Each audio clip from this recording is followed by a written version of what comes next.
May the words of my mouth and the meditation of all our hearts be acceptable in your sight, O Lord, our strength and our Redeemer.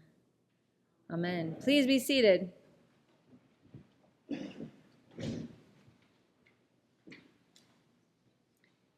We hold these truths to be self-evident, that all men are created equal. At the time these words were written, Mr. Jefferson owned 83 people. Over the course of his life, he owned over 600 people. Even Thomas Jefferson, along with many of the Enlightenment thinkers who also signed the Declaration of Independence, saw the hypocrisy and limits in the words. Mr. Jefferson stated openly that he believed slavery to be a sin. As a Virginia planter, he was often heavily in debt, but extremely knowledgeable about the economics of planter life. And in his financial fear, he freed only 2 slaves during his lifetime, let 2 to 3 escape without pursuit, and freed 5 in his will, despite all along believing firmly that slavery was evil. All of the enslaved persons that he either let leave or freed were related to him. Caught in the tunnel vision of what he knew and in fear of poverty and ruination, Thomas Jefferson wrote one of the most declarative statements of the Enlightenment, without being able to live into many of its stated values and implications. It is easy to condemn the founding fathers. Honestly, their humanity is easy to research, and across the board, they seem like they were all incredibly hard to deal with. Thomas Jefferson's obvious blind spots were not alone. Their self-interests were evident from the beginning of the conflict, from John Hancock actually being a smuggler by occupation, to Hamilton being a mouthy hothead, to John Adams finding himself estranged from one of his sons, to the tumultuous decades following the Revolution where the founding fathers argued and participated in perpetual propaganda demonizing one another. It was far easier to espouse values than to legislate them. It was far easier to dream human potential than it was to live it. Knowledge limited to personal experience and fear underwriting selfishness, tribalism, and security, make ideals the casualty to the status quo. But while it's easy to cast aspersions in others, particularly in the past, we live the same hypocrisy every day. Our banner outside flies, love your neighbor, no exceptions. But we make exceptions. Not free and enslaved, but we certainly have distinctions in our love. Seemingly small things, when we add fear and scarcity to the equation, make us less generous and less open to our neighbors. For instance, my daughter's high school is one that has been pulled from the county budget numerous times for renovation, to the point that the auditorium ceiling fell apart during the school musical a year ago onto the audience, and the gym grates have collapsed and dented the floors mere hours after team practices. But, like the Hunger Games, the schools fight for limited resources, coming in droves to try to testify before the Board of Education and beg that their school happens first. Damascus, Magruder, and Wooten have all come in great numbers to beg, and Sherwood High School, too, has seen floods in recent years and struggles with mold. The arguments across the board become, but my kid, my school, my cluster.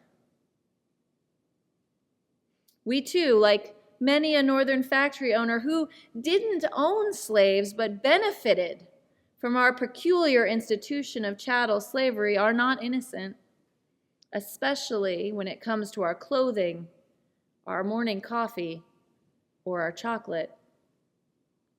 It is nearly impossible to buy clothing that is not the product of inhumane working conditions, enslaved children, and embedded underclasses of society. Coffee often comes from environmental destruction, and chocolate production comes from often enslaved children or children who are kept from any possibility of schooling so that they can harvest during the ideal hours. But all of those things, they happen over there, somewhere else. We don't have to see it or deal with it. And their alternatives are expensive, inconvenient, and sometimes, like clothing, extremely hard to find. And when you do find it, they're not particularly fashionable. Honestly, it feels impossible and overwhelming to live the virtue, to stand behind all men created equal, let alone the loving our neighbor as ourselves scriptural mandate that underwrites it. To see it all, to know it all, to see all the pain, all the injustice, all the lost human potential, the lost honoring of humanity. How can we not live hypocritically? It's actually comical that Jesus tells us in today's gospel, "Come to me, all you who are weary and are carrying heavy burdens, and I will give you rest.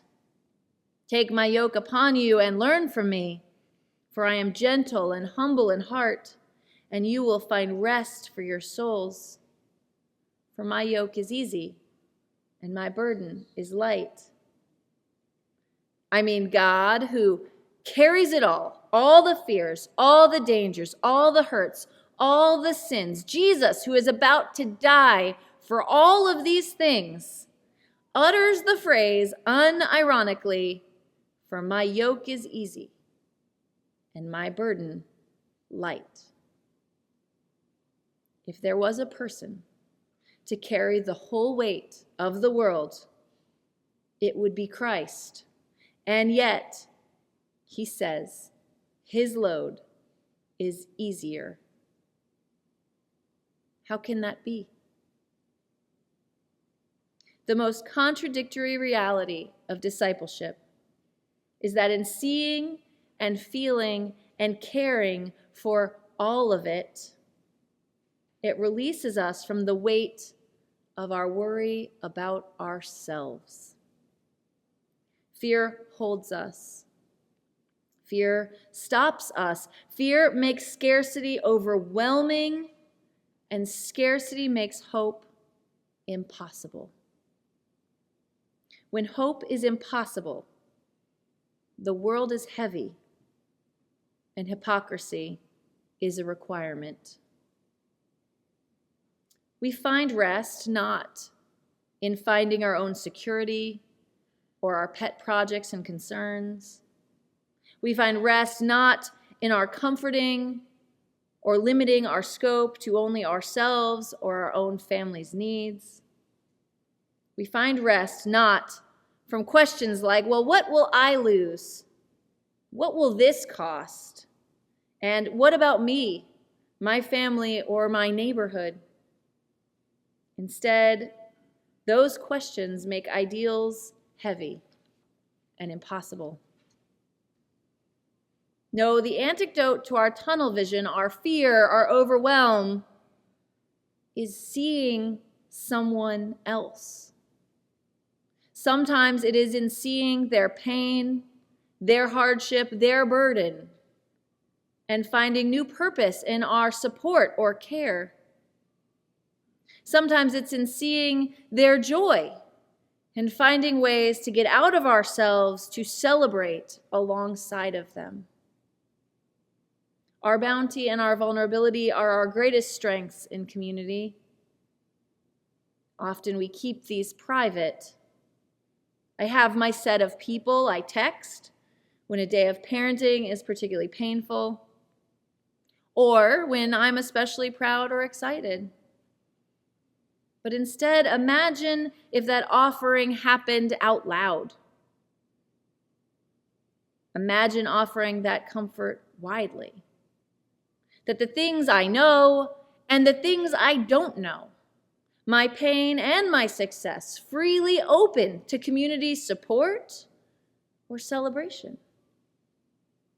The wisdom and resources, therefore, shared.